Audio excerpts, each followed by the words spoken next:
are live. I never want to see it again. Ed Luz Diaz, get out of my life. Get the fuck off this team. Little birth of normalcy here. We can't do this anymore. We can't. You can't possibly continue to put him out there. It's not an option. He looks so good, too. Like, how do you get to fucking 3-2? You're one pitch away. You throw it right down the middle? Like, it makes no sense. It is. I mean, you have to give him the shot. I understand it. He closes yesterday out. You got to go. I mean, as soon as Gary said Edwin Diaz goes for two saves in 2 straight days, I was like, here we go. But that's it now. That's fine. You have to give him the chance, but, that's it. It goes to Seth Lugo now, and Edwin Diaz is relegated to, like, mop-up duty in the bullpen. It's a wrap for that dude. And I don't care, Clem. I don't care what's going on in your brain mentally, and I don't care what your gut reaction is. You can't smile. You can't laugh. Can't smile. It's like when you're on trial for murder. When you're on trial for murder, you can't be seen laughing, or they're going to give you the electric chair. And right now, I want to give him the electric chair. You can't do it. Last season was such a fucking nightmare. I forgot that Edwin Diaz closing like 2 games in a row was like the first like rule of the season. Like, we can't do that. And it's like, wait, why did we trade for him? We can't use him 2 days in a row. It was like a sports car can only use like super unleaded fuel or whatever. It's like, oh my God, that's another $1 million into this goddamn disaster. By the way, the game's going on still right now. It's 5-2. First and second go outs, and Pete Alonso's on the plate. So I know. But, well, first of all, first and second with nobody out, it's a little bit misleading because another thing I hate about life right now is this stupid rule. Because I'll tell you what, right now, in extra innings, that run on second base is going to score against the Mets 80% of the time. I mean, it was like inning started, boom, they take the lead. I mean, it was instantaneous because you can't put people in scoring position on the New York Mets bullpen. You can't do that. And Hunter Strickland? Yeah. Hunter Strickland? Like, he literally had 2 5 ERAs last year with 2 teams, and the other ERA was 8. Like, that's the guy? I can't. That extra inning rule is what happened? Teamist. Pete, bases loaded. He just got a single. All right. Walk okay. off. Okay. That rule is teamist. That rule has an anti-Mets bias from the jump. Rob Manfred is trying to fucking bamboozle us and sandbag us. We've been bamboozled, hoodwinked, led astray, run them up, and flat out deceived by Rob Manfred, that Gap 2's motherfucking cocksucker. It's like the DH we're going to benefit from more than anybody, but that second base rule is going to absolutely murder us. And it's just like in a regular season, in a normal season, you have to have that win. In a 60-game season, imperative to win those games. And on a day when Steven Matz actually gives you a good outing, I mean, you have to win. You have to win that game. He's Steven. He gets the name Steven for another day. Right. He was solid, man. He was lights out. He's back. That motherfucker, Adam Duvall, hitting old Willow McNeil in the outfield. I'm going to kick his ass myself. If Jeff's too nice of a guy to do it, Mrs. McNeil might do it. But Jeff, I'm not so sure. Dude. Look at this. I'm fucking drinking already. It's 7 o'clock. The kids aren't even in bed and I'm already drinking. This was an Edwin Diaz inspired drink. Dude, that's the other thing. I'm at my parents' house right now, and I'm running. I got the kids outside, so I'm going in and out watching the game back and forth. And at some point, my mom must have rewound the DVR, so I didn't realize I was on delay. So all of a sudden, I start getting blown up with texts about Diaz, and I was like, wait, what? What's going on? And then I press fast forward, and it stops right on him smiling. And I was like, you gotta be fucking kidding me. You gotta be fucking kidding me. I'm gonna kill myself right now in front of my kids. What's going on? Now, honestly, the extra inning rule, like if I had to like choose like one moment of what it feels like to be a Mets fan, like man on second, extra innings, coming home to score, like that is like being a Mets fan to me. That's the essence of being a Mets fan. That being said, I'll take that rule every single time because now we don't have a 14-inning game coming our way, which would have happened if there was no fucking rule. So I'll take the trade-off at the end of the day. There's no West Coast. Coronavirus baseball isn't so bad. No late night, super late nights, no West Coast, no 14-inning games. Not the worst thing in the world. All I'm gonna say is right now, bases loaded. Dom Smith's pinch hitting. His last at bat at City Field, walk off home run. So if we got good juju. Now would be the time. Now would absolutely be the time. Because then this all turns around. Then this becomes forget about it. Don't worry about it. Let's just keep it moving. Edwin Diaz goes to the 5th inning. We send him down to AAA and it's over. Is there even? I mean, you can't even do that, by the way, this year, right? There's no like if you wanted to like send someone down and designate someone for assignment, is there any version of that? Do you just just them home? ban them to the tent in the stands? Yeah. I think they're just on the 6th man. You have to go to like a coronavirus not unfree zone, a very coronavirus heavy zone. You have to live there and hopefully you get called up. Imagine that we send you to Florida. You go down to Florida or LA. It's just it would have been 2 crisp games where the Braves had like only a handful of hits total, and then they blow the doors open. Now, we'll see what happens here in the 9th, but with Dom, or in the 10th. But I mean, it's same old Mets. I said nature's healing. Like things are getting back to normal. The Mets are blowing games, and the bullpen still stinks. And Edwin Diaz. I mean, how's Frank? Have you done a wellness check on Frank? So I did a wellness check on Frank, Kev. His last 10 tweets are I fucking hate Ed Luz Diaz, but it's 100 times in each tweet. It's 280 characters of I fucking hate Ed Luz Diaz, just nonstop. Tank is in a bad place right now. I hope we have some sort of an audio or video of him after the game. What did they do? Did they have a button for the crowd noise of catastrophic blown save? Because they need a new button for that. Then they may have an Edwin Diaz blown save button. They have to. There was enough of them last year. They could have blown to the Braves, blown NL East team, blown to an AL East team, all this kind of stuff. There's a million different Edwin Diaz lost buttons, so they have to have that on deck. What sucks too is I got so excited.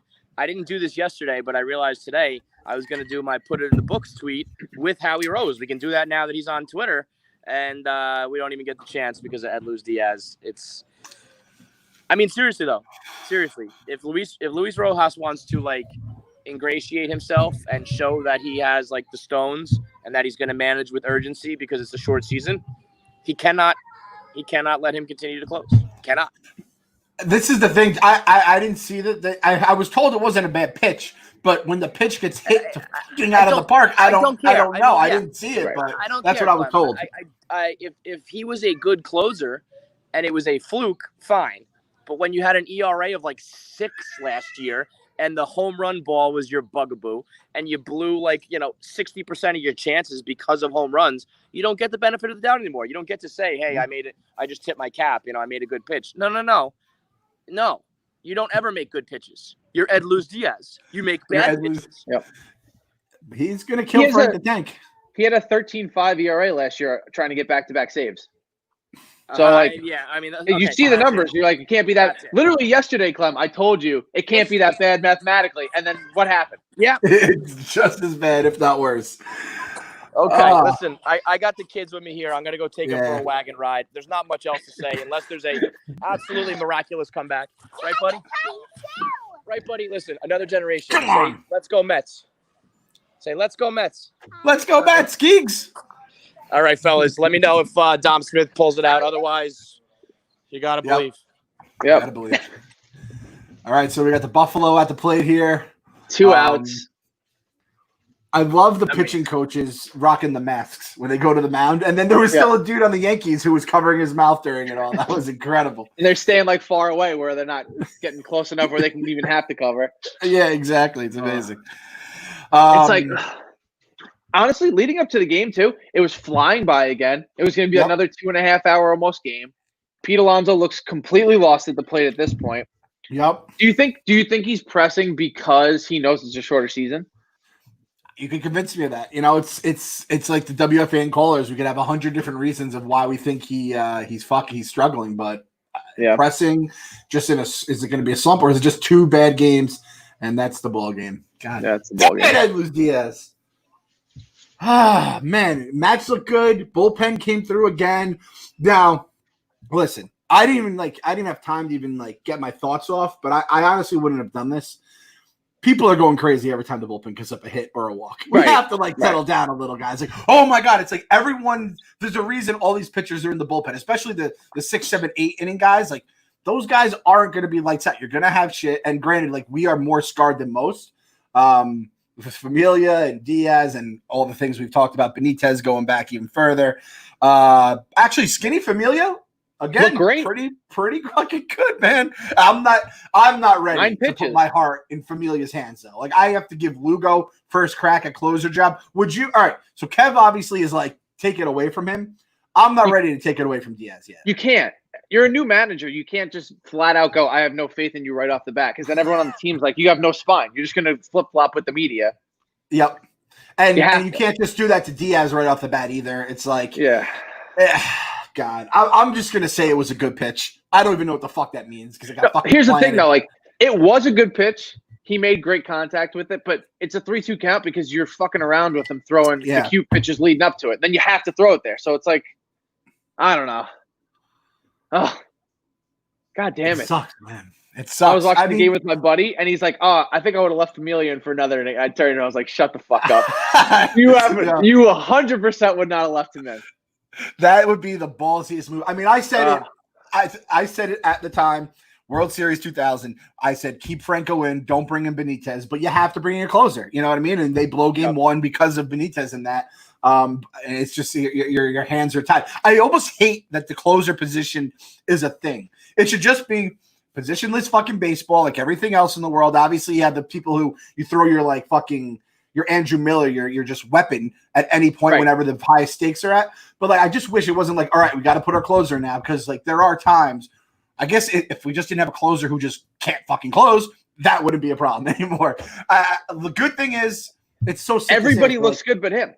Yeah, it's crazy. Everybody in the bullpen has looked great but him. Wilson looked good again. He's looked good too. He's had his moments, but he's had like 1 or 2 mistakes. That one got planted foul, one got planted fair, and that's all it fucking takes. Yeah, Betances is a fucking monster. He does like I do understand like Yankees fans say like when he's off, and he had a couple moments where he got a little tricky, but his shit is filthy. He might be filthier than anyone in the bullpen right now because Diaz is in 2018 Diaz. You know what I mean? When 2018 is like the most filthiest man on the planet, but Betances is right there with him. I mean, his K9 doesn't lie. Someone just said Hunter Strickland did not look good. That's very true. The whole bullpen looked good except for Hunter Strickland. That's true. Fair enough. He looked Connor Michelou. Fucking awful. 59-1 it is, yeah, for sure. McNeil, I loved how pissed McNeil was when he grounded out too. He was furious. I love seeing that kind of fire in the guys.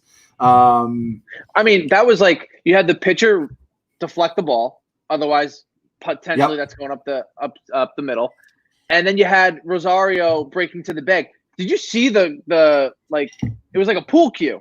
The spin that came off of that bat for him to be able to grab it, and he couldn't grab it. Like. I don't even know what to say at this point. You just feel like it's just so Mets. It just feels like it's everything against you. It's just falling onto you. Nothing really. Let's see. Max was awesome. And I guess like all the pitches were working the way. What is it? What has he been working on more? The changeup? I was reading online. I saw shit online. I don't know if it was the changeup that he's been working on or something like that, or the curve. Mm-hmm. And it's like just the way the pitches are going. So this season, it's like just keep everyone healthy. And guys, we were hoping they're going to take a step forward. Continue to like JD proves he's not a fluke. I mean, Pete, I don't think we're going to have to worry about Pete, even though he's scaring me right now. And like guys like Matz, those are the guys that if he looks at least decent this season going into next year, we can feel like, all right, we have him. Because, I mean, Syndergaard's going to be less than a year after Tommy John, even if we start on time, and then it's DeGrom, and then I don't know where the fuck the rest of our rotation is. It's Matz, and then it's 2 empty spots right now. Yeah, we'd have to re-sign a bunch of people. We'd have to re-sign Thor. We'd have to re-sign Stroman. We're not bringing back Porcello and Waka. Before even their first pitch, I know we're probably not bringing those guys back. So Tony K was supposed to be that guy, but I mean, I'm not going to freak out about trading Anthony K. I like the guy. I think trading the second round pick, Simeon Richardson, whatever, but fuck. It's just like it's the opposite of yesterday. It's just so deflating. It feels just like last year. Everything about that game, like because tomorrow was just going to be like the icing on the cake. Now we got to do a rubber match, and it's like, okay, well, what are we getting out of Porcello? And the Braves haven't hit until the extra innings. I'm not counting. So you just had like they tied it, and then we went to extras, and then all that other stuff doesn't really count in my mind. But they haven't been hitting, and they have a very good lineup. So it's like, do they blow up tomorrow and then just like crush us? Probably. Like and then you go into the next series. The whole series, right? You go into the next series 1 and 2, and you're like, shit, this really got out of hand quick. And then like that's how it gets 60-game season. Now the thing is, we're all saying 60-game season, 2 games, you lose. It's also 16 teams make the playoffs, so it's not like the sky is falling. It's just unnecessary shit you shouldn't have to deal with when you traded for the guy you thought was gonna be the lights out closer, who again blows it. Spin zone. You could almost be assured Edwin Diaz is not pitching tomorrow. He's not going to go 3 days in a row unless shit gets really crazy. So that's kind of the bright side of it all. I think we probably got Lugo back at that point if it's a save situation. Yeah. Yep. Because Dellin looks like he's definitely going to be the 8th guy. Like if he's going to throw like that every time, I'm totally fine with that. And you have Wilson jumping in for the pickups here and there. Not a problem with those 3 guys. I'm already comfortable with those. Diaz, I thought I was comfortable, but fucking guy. I am like the most dangerous sentence in the American language is I'm starting to feel better about Jeurys Familia. That's like the most. I might as well just put a loaded gun in my mouth and just play some Russian roulette because that's what it feels like. Yeah. The offense has to wake up too. Like you just can't keep scoring 1-2 runs, here and there, and hope that everything's going to work out. So, would have been nice for another bomb, but he doesn't. It was a little terrible, I guess. So that's good. And what was the final score? 5-3. Yeah.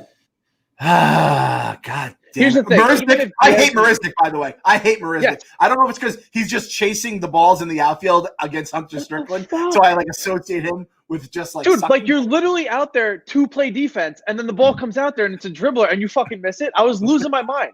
I'm like, okay, I understand the defensive switch. But then when you blow the game and that guy's got to come up to bat, he did get a hit, so good for him. But that's not the guy you want up in that situation, ever. Is JD that bad in the outfield? And don't even get me started on Conforto because the ball that dropped in front of him, I thought easily should have been caught. Yeah. I don't know, man. Here we are again. We're fucking screaming at the moon. Tomorrow's matchup. Who do they have going tomorrow? We have Porcello. They have. Let me see. They have Newcomb. Okay. 7 o'clock. Oh, it's ESPN game. This is the one ESPN game too, and this is the game that they booted A-Rod off of because they didn't want conflict of interest. And who do we fucking get? Larry fucking Chipper Jones in the booth. Awesome, wonderful. Thanks ESPN, you cocksucker. No, that's another straight towards A-Rod in my book. You have to watch Larry Jones now.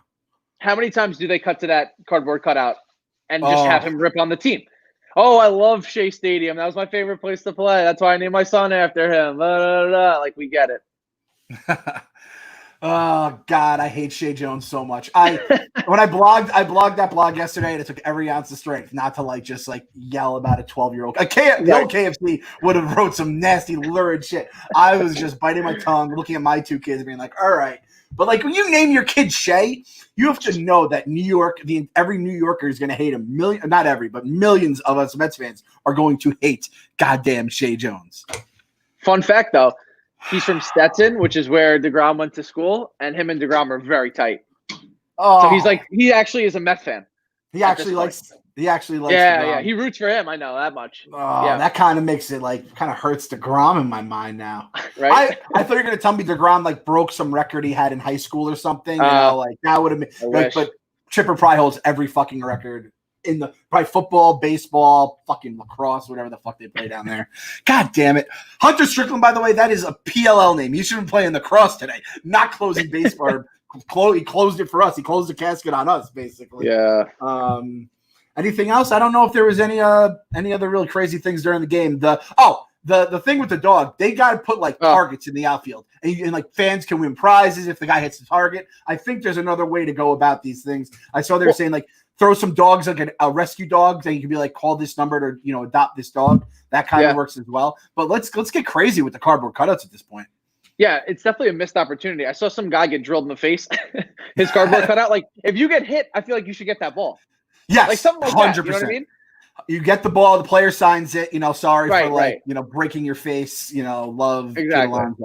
So something different because like 90 some odd dollars for a cutout is like, especially like the Birds are shitting on him and they're leaving him out in the rain. Like, what are we paying for? Yep, exactly. Will Punch do not care.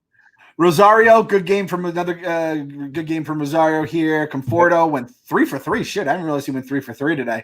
And he's going Oppo. I love that swing. Yep. When he's going Oppo, he's right. Everything's right in the world when he's going with the ball in the fields that they're pitching him in. It's just like, he's such an unsung hero. And I feel bad. Like every time we even talk about the team, his name never comes up. It's always just like, oh yeah, like, he had a nice day. Meanwhile, he's like an 80 RBI, 85 RBI guy every year if he doesn't get hurt. He was the guy until his shoulder popped out. It's almost like a shame how much we just take him for granted.